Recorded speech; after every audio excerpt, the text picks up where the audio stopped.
There is a special kind of silence that happens in a courtroom. It's not a peaceful quiet. It's a heavy, waiting silence. A silence that feels like it's holding its breath. I sat in that silence, my hands clenched so tight in my lap that my knuckles were white. Across the room, she sat at the defendant's table, my mother. Her shoulders were hunched. She looked smaller than I remembered. Fragile. The woman I had spent the last 5 years hatting. The woman whose voice on the phone I would let go to voicemail. The woman whose birthday cards I returned, unopened. The woman I blamed for the crater that was now my life. The judge cleared his throat. The sound echoed. He began to read the verdict. Each word was a hammer strike. Guilty. Fraud. Embezzlement. My breath caught. It was real. It was finally terribly real.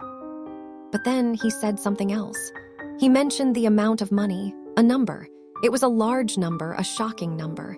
But it wasn't the number I was expecting. It was less. Much, much less than what I had believed she had stolen from me, from my family.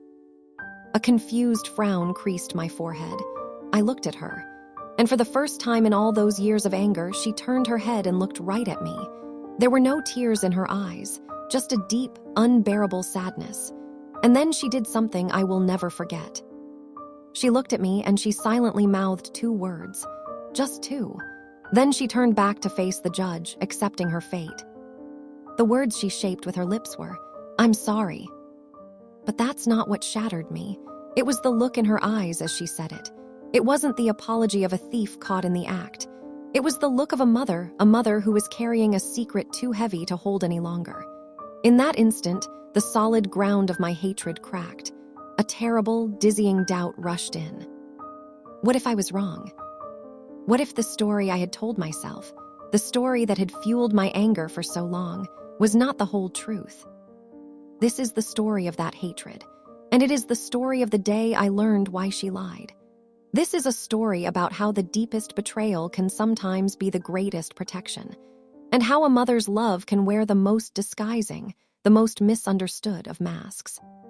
To understand my hatred, you have to understand our love. Our family was once a simple, happy thing. I was an only child. My father was a kind, quiet man who worked as a foreman at a local plant. And my mother, Carol, was the sun around which our world orbited. She was a force of nature. Not loud, but wonderfully, reliably there. But before we continue, I want to extend a very special invitation to you: subscribe the channel and leave a like. This helps me see that you support me and enjoy my stories, and comment down below which city you are watching us from right now. Let's continue. Our house always smelled of something baking. She was a bookkeeper for several small businesses in our town, and she did her work at our kitchen table.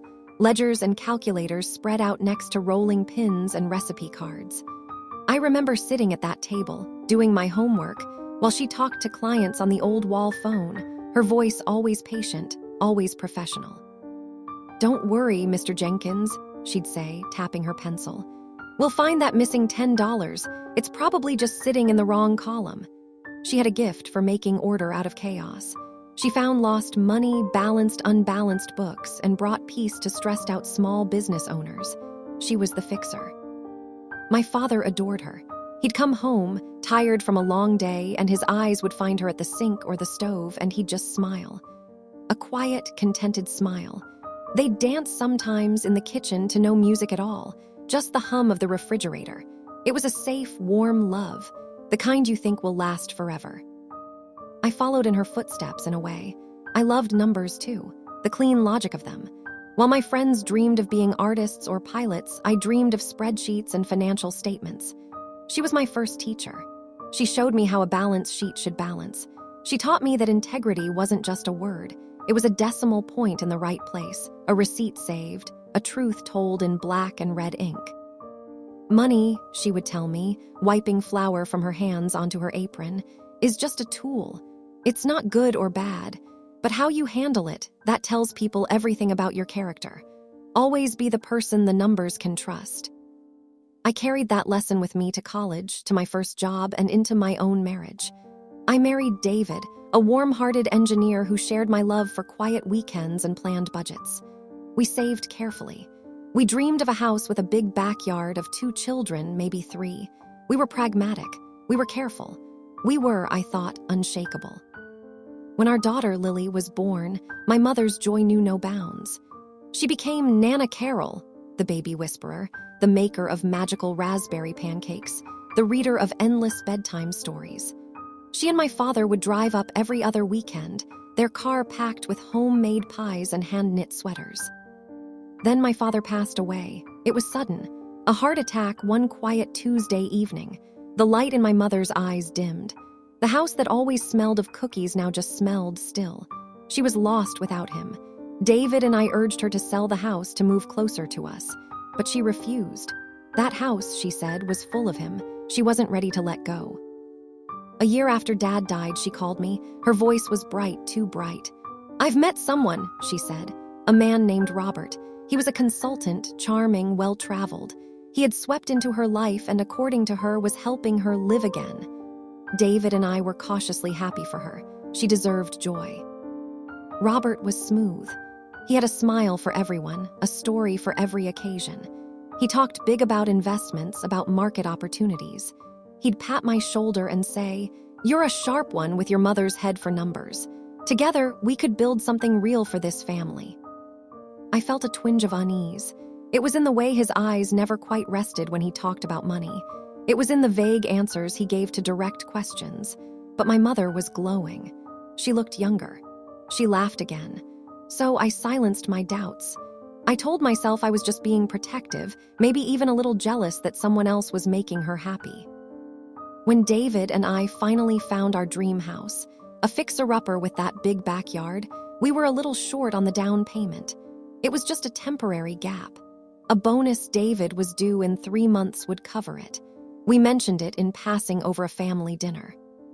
Robert leaned forward, his eyes alight. "This is it," he said. "This is the opportunity. Carol, honey, tell them about the fund." My mother looked hesitant for a split second, then smiled. "Robert has been helping me grow my savings. The returns have been excellent. We could lend you the bridge money. No interest. Family helps family." It was a generous offer, too generous. "Mom, are you sure?" I asked. "That's your security." Robert waved his hand.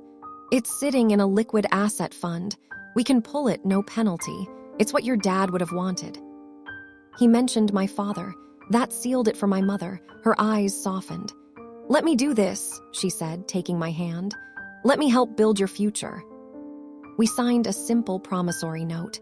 I insisted. My mother's lesson echoed, be the person the numbers can trust. We would pay back every cent with a proper paper trail. The money arrived in our account. It was the exact amount we needed. We bought the house. Our dream was real. For a few months, everything was perfect. Lily loved her new room. David was planting an apple tree in the backyard. My mother and Robert visited often, and she'd sit at my kitchen table, a contented smile on her face, watching her granddaughter play. Then the first strange thing happened. My mother called, her voice tight with a false cheer. "Sweetie, would it be a terrible inconvenience if Robert and I came up this weekend?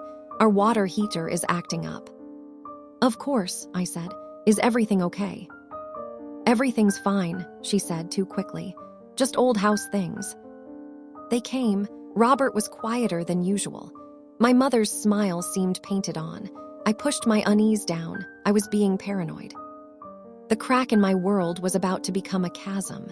And it would start, as terrible things often do, with a single piece of paper. It was a Saturday morning, about 6 months after we moved into the house. Lily was at a friend for a playdate. David was tackling the overgrown shed in the backyard. I was paying bills at the kitchen table, surrounded by envelopes and stamps. A formal-looking letter arrived, mixed in with the utilities and catalogs.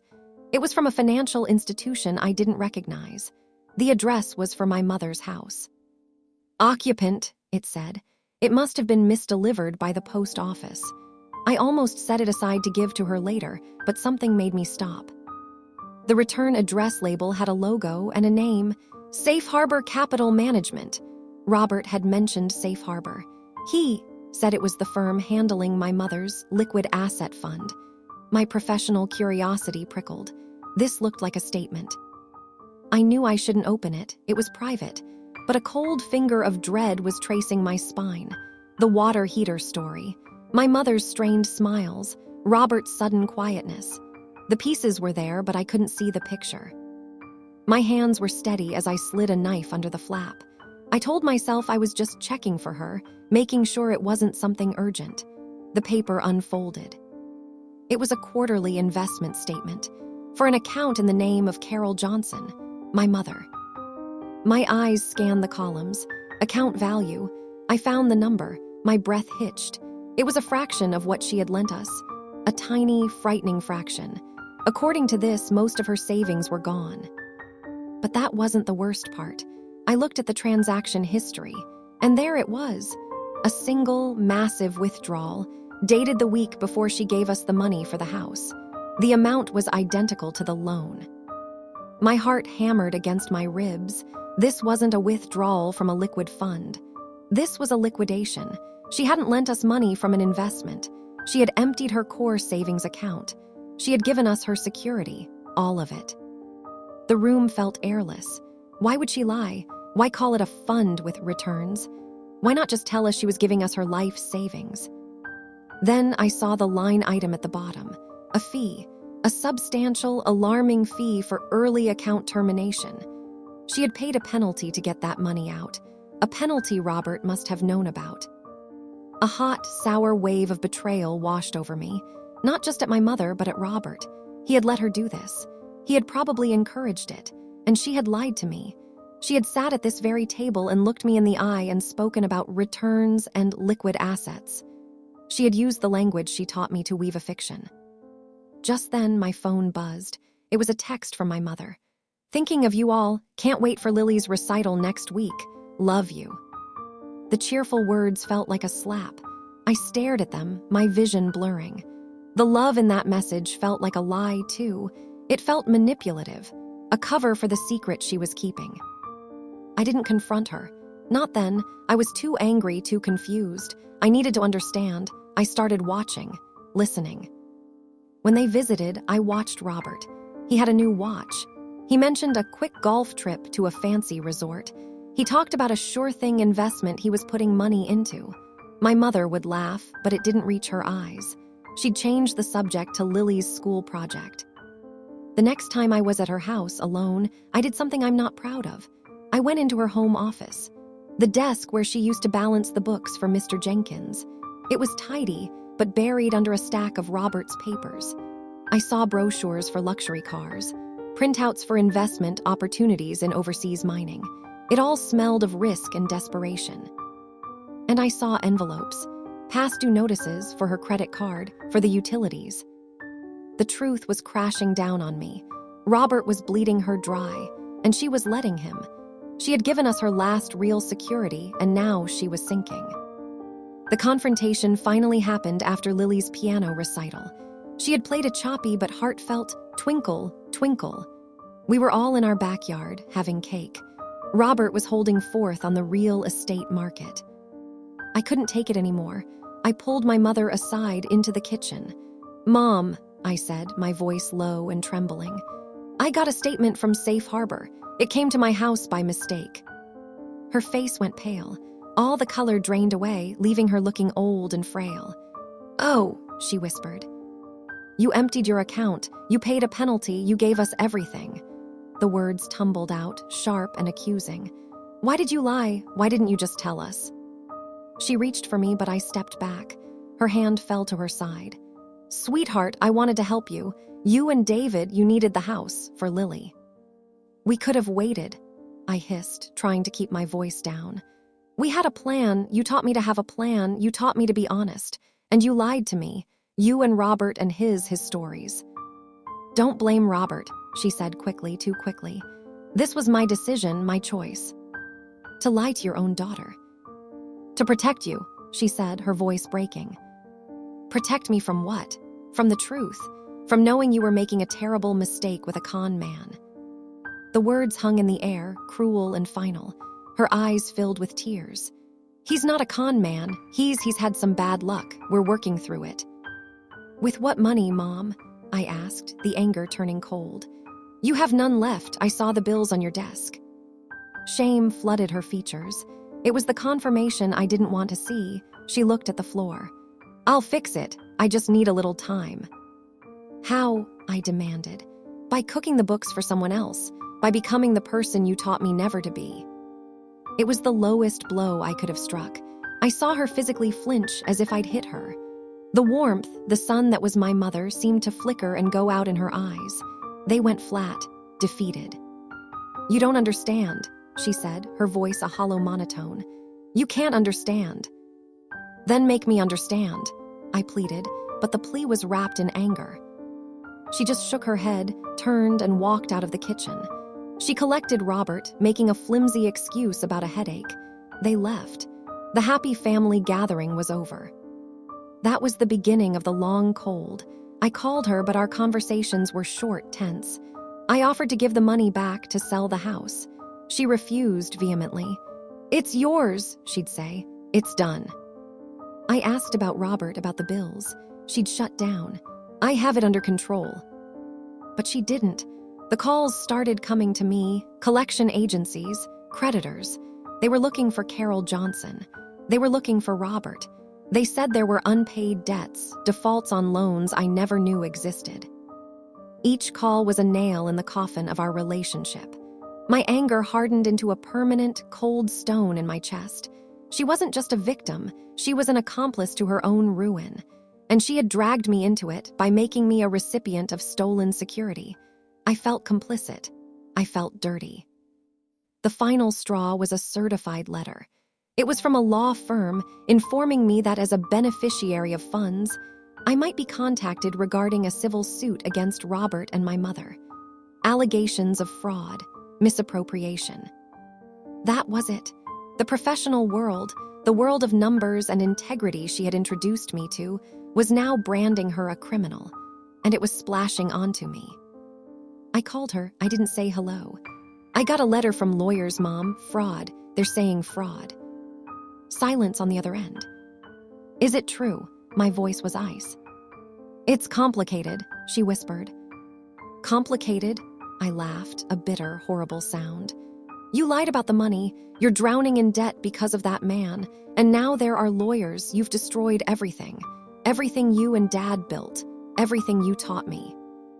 "I did what I thought was right," she said, her voice faint. "You were wrong." The words were final. "Don't call me again until this is over, until you've told the truth to everyone." I hung up, and I meant it. The hatred was complete. It was a clean, simple emotion.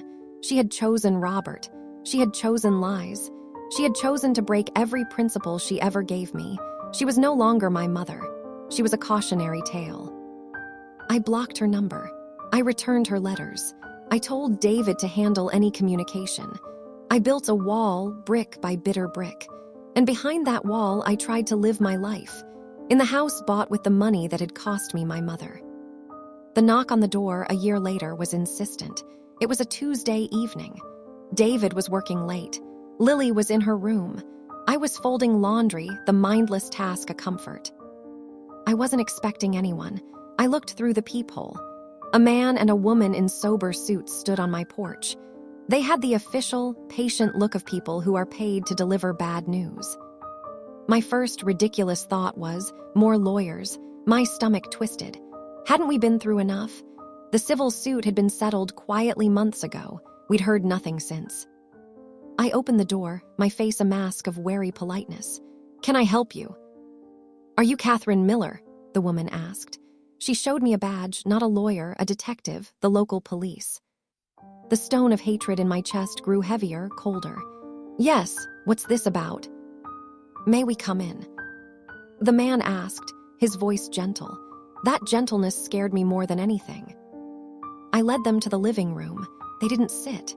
The woman, Detective Bryson, spoke. "Ms. Miller, we're here regarding your mother, Carol Johnson. There's been an incident." Incident? The word was so bland, so terrifying. "Is she all right?" The question was automatic. The hatred didn't matter in that second. The little girl inside me was screaming. "She's been injured. She's in stable condition at County General," Detective Bryson said. "But we've arrested Robert Hammond. He's facing several serious charges." The room tilted. Arrested for what? What happened? They exchanged a glance. Mr. Hammond was allegedly involved in a multi-year investment fraud scheme. Your mother appears to have been a victim, but also potentially an unwitting accomplice in some of the later documentation. We believe Mr. Hammond became agitated when she finally refused to sign over power of attorney for her remaining assets. A physical altercation ensued. A neighbor heard shouting and called 911. The words were a jumble. Fraud, accomplice, physical altercation. My mind latched onto the last one. He hurt her. She has a concussion, some bruises. She's lucky, the male detective said. She's asking for you. I drove to the hospital in a numb haze.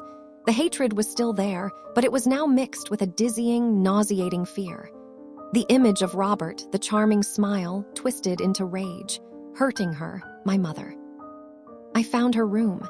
She looked tiny in the hospital bed, swallowed by white sheets.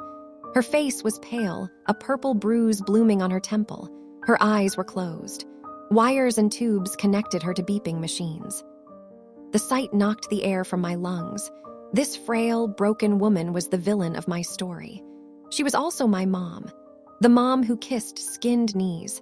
The mom who stayed up all night sewing a princess costume. The mom whose laugh used to fill a room. I pulled a chair close to the bed and sat. I didn't touch her. I just watched the slow rise and fall of her chest. The monitors beeped a steady, reassuring rhythm. After a while, her eyelids fluttered open. They were cloudy with pain medication, unfocused. They wandered the room before landing on me. For a long moment, there was no recognition. Then it dawned. Her cracked lips moved. Katie, it was just a breath of sound. I didn't know what to say. I'm here. I was, but reluctantly. Are you okay? She clearly was. I told you so. It was true, but the cruelty of it choked me. She tried to move her hand, wincing. A plastic bag was looped around the rail of her bed. In it, I could see her clothes, her purse, a few personal items. Sitting on top of the folded blouse was a small, familiar-looking notebook. A moleskine, the kind she always used for her bookkeeping. The sight of it, here in this sterile place, was so profoundly sad. Her eyes followed my gaze. She looked at the notebook, then back at me. A single tear escaped the corner of her eye and traced a path into her hairline. She seemed to be fighting the drugs, trying to gather her thoughts. The book, she whispered, her voice raspy. Get it. I hesitated. Was this more lies, more secrets? Please, the word was a plea. The truth is in the book, the back pages for you. The nurse came in then to check her vitals. My mother's eyes closed again, the effort exhausted. I stood, feeling unmoored. The detective's words echoed, unwitting accomplice. My mother's plea. The truth is in the book. I picked up the plastic bag. The nurse gave me a sympathetic nod. She's resting. It's the best thing for her. I took the bag and left the room. I didn't go home. I went to the hospital cafeteria, found a quiet corner table under harsh fluorescent lights. I pulled out the small, black notebook. My hands trembled as I opened it. The front pages were what I expected. Her neat, precise handwriting, columns of numbers. Client names from years ago, Mr. Jenkins, the florist, the hardware store. It was a piece of her old life, her honest life. I flipped toward the back. The entries changed. The handwriting became tighter, more hurried. The client names disappeared, replaced by initials. R.H. Robert Hammond, sums of money, dates, but they weren't balanced. They were outflows, large, recurring outflows. It was a chronicle of draining. Then I saw my name, Katie and David House, and the amount of the loan. Next to it, she hadn't written loan. She had written one word, protected. My heart thudded. Protected from what? I turned the page, and the world as I knew it ended. The writing here was different. Not bookkeeping, a journal, a desperate private log. The dates went back to just after my father died. March 15, met Robert at the community center lecture. He's charming, makes me laugh. I'd forgotten how that feels. April 10, Robert says he sees a spark in me, says I have a head for business, wants to partner on some small investments. I'm nervous, but it feels good to be seen. June 5, first investment didn't pan out. Robert says it's a temporary setback. The next one is a sure thing. He seems so confident. I've transferred the CD Dad left me. The entries grew darker. September 18. Robert is upset. The sure thing fell through. Regulatory issues, he says. My savings are significantly reduced. He's angry, but not at me. At the world. He says he'll make it right. I believe him, I have to. November 30. He's asking about the equity in the house. Wants to take a loan. I said no. The house is all I have left of Tom. He didn't like that. The silence after I said no was so cold. A chill ran down my spine. This was the Robert I had feared. Then, an entry dated around the time we were looking for our house. Katie and David found a house. It's perfect for Lily. They need help with the down payment. Robert lit up. He started talking about my investment portfolio, about liquidating to help. I know I don't have a portfolio. I have scraps. He spun this beautiful story for them. I wanted to say no, but then I looked at Katie's face, so hopeful. And I realized something. Robert is in trouble, deep trouble. I've seen papers, not just bad investments. There are men calling, angry men. He owes money to people you don't want to owe money to. He's getting desperate. If he knows I have a large sum of money, even my last bit, he'll want it for his debts, for his sure things. He'll take it. He'll charm me or he'll frighten me, but he'll take it. And then it will be gone, for nothing. But if the money is gone already, if it's in Katie's house, in bricks and mortar, in Lily's backyard, he can't touch it. It will be safe. She will be safe. I stopped reading. I had to put the book down. My vision swam. I couldn't breathe. I forced myself to pick it up again. I will let Katie think it's a loan from a healthy fund. I will let her be angry at me for lying. I will let her think I'm a fool for Robert. It's better that she hates me than that she becomes a target for his desperation. If he thinks she has his money, he might go after her, after Lily. I can't let that happen. So I will be the liar. I will be the foolish old woman. I will be the villain in her story, because in my story I am the mother, and my job is to protect my child, even from the truth, especially from the truth. The entries continued. They documented her growing fear of Robert, his controlling behavior, his anger, the debts piling up, the threatening calls she fielded for him. She was living in a prison of her own making, all to keep the spotlight of his desperation focused solely on her, away from my doorstep. The final entry was from a week ago. He wants me to sign over the house, to get a reverse mortgage. He's shouting. The men he owes are shouting at him. I'm so tired. But I keep thinking of Lily's laugh, of Katie and her new kitchen. The money is safe. They are safe. That's all that matters. I just have to hold on a little longer and keep lying. I sat in the buzzing silence of the cafeteria, the notebook open in my hands.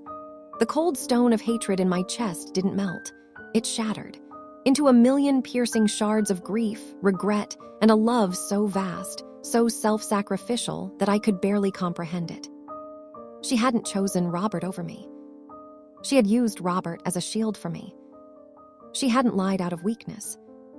She had lied from a place of unimaginable strength. She had taken my hatred, worn it like a cloak, to keep me warm and safe in my ignorance. Every cruel word I had said to her echoed in my head. You've destroyed everything. You're becoming the person you taught me never to be. She had destroyed her own world to preserve mine. She had become the villain so I could remain the innocent. The weight of my misunderstanding crushed me. I put my head in my hands, surrounded by the smells of antiseptic and stale coffee, and I wept. I don't know how long I sat there. Time had lost its meaning.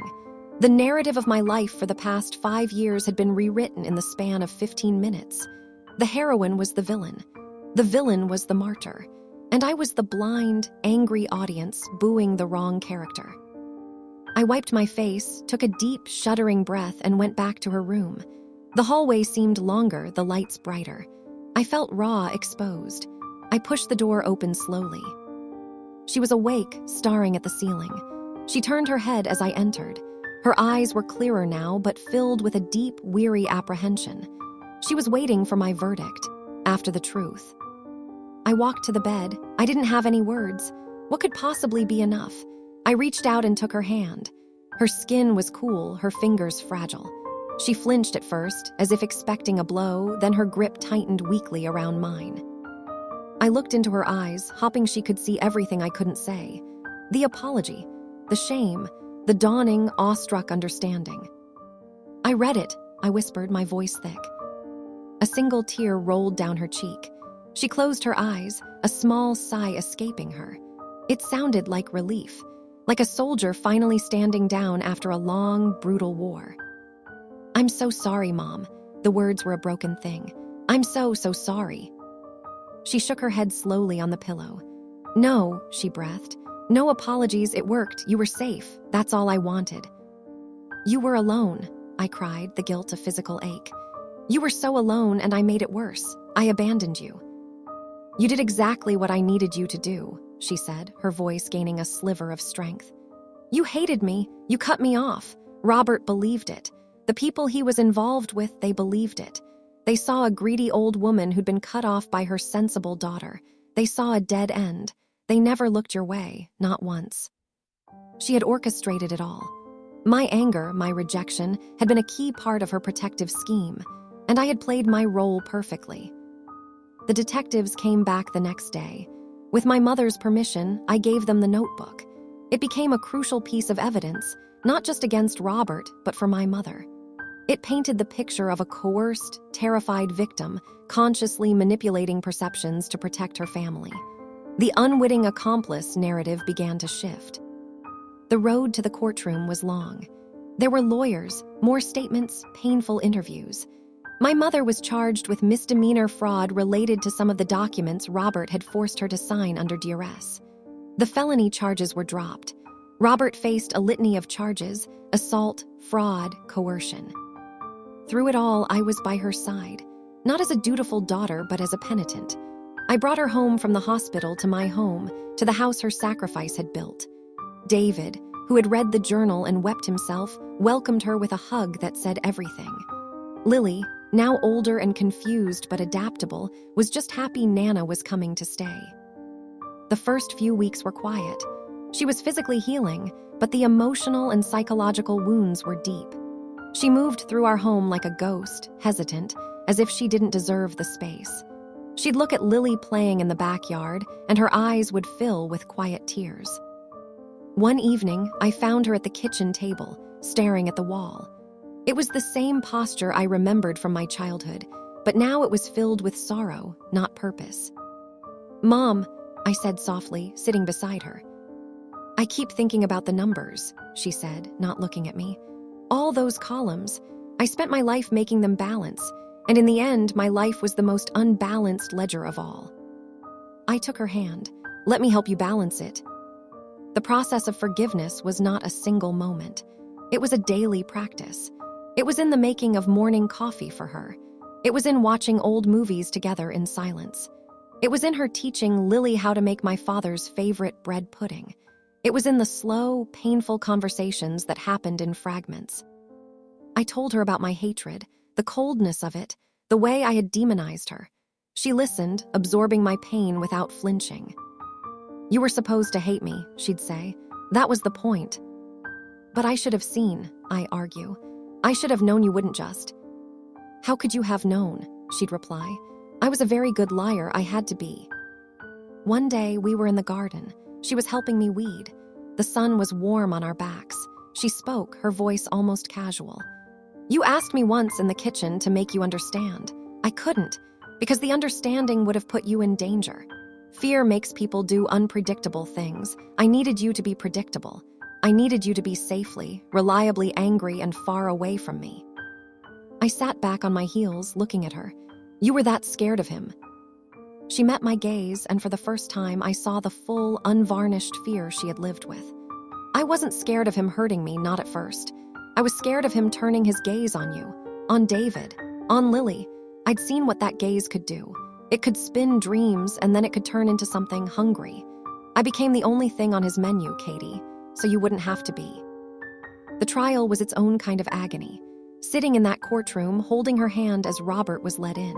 He looked diminished in his suit, but his eyes still held that calculating glint.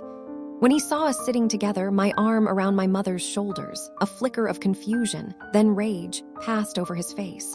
He finally understood. The wall between us had been a facade. He had lost. When my mother took the stand, she was calm. She spoke softly but clearly. She didn't portray herself as a saint. She admitted her loneliness after my father died, her vulnerability, how Robert's attention felt like a lifeline. And then she told the truth, not just about the money, but about the fear, the manipulation. The moment she decided to use the last of her money as a shield for her family, she referenced her journal. "I knew lying to my daughter would break her heart," she said, her eyes finding mine in the gallery. And it did. It broke mine too, but a broken heart mends. Lost security, lost safety, that's harder to recover. I chose the wound I knew we could survive. The judge's verdict for Robert was a long list of guilty. The sentence was substantial. He would be gone for a long time.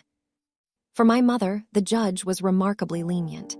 He cited the journal, her clear status as a victim of coercion and intimate partner violence, and her otherwise spotless record. She received probation, community service, and was ordered to participate in a financial fraud victim support program. When we walked out of the courthouse that final day, the sunlight felt different. It felt like the first day of a new, fragile peace. That was 2 years ago. My mother still lives with us. The room we call Nana's room is now full of her things, my father's photo, her knitting basket, a new, empty notebook on the desk. She volunteers at the community center, teaching basic financial literacy to seniors. She says it's her penance and her therapy. We don't talk about the lie every day, but its shadow has taught us both so much. I learned that love doesn't always look loving. Sometimes it looks like a cold silence on the phone. Sometimes it looks like a returned birthday card. Sometimes it wears the terrifying mask of betrayal so that the real monster doesn't find you. My mother learned that her daughter's love was stronger than any hatred she could conjure. That the foundation she built in my childhood, of honesty, integrity, and care, was strong enough to withstand even the earthquake of her deception. Just last week, Lily, now 10, was working on a math project at the kitchen table. My mother was helping her, just as she'd helped me. I stood in the doorway, listening. "The thing about numbers, Lily," my mother said, her voice warm and sure, "is that they tell a story, but you have to read the whole column. You can't just look at one line and think you know the ending." Lily nodded seriously, like in a book. "Yes, sweetheart," my mother said, smoothing her hair. "Just like in a book, sometimes the villain isn't who you think, and sometimes the greatest love looks like something else entirely until you reach the very last page." She looked up and saw me watching. Our eyes met. A world of understanding passed between us, of pain survived, of forgiveness earned, of a bond that was not broken, but in fact had been proven unbreakable. The love I have for her now is different. It's not the simple, sunlit love of my childhood. It's a love that has walked through fire. It's a love that knows the cost of sacrifice. It's a love that has seen the worst and chosen to see the heart behind it anyway. So, if you are holding on to a hurt, if there is someone in your life you have painted as the villain of your story, I would ask you this. Are you reading the whole column, or just one line? Sometimes the most painful lie is not meant to deceive, but to armor. Sometimes the silence isn't abandonment, but a shield. And sometimes the person you are so sure has forgotten you is thinking of you with every breath they take, protecting you in the only way they know how. Hatred is a simple story. It's easy to tell. But the truth is almost always more complicated and more beautiful. Look for it before it's too late. You might just find that your greatest betrayal was your greatest blessing in disguise.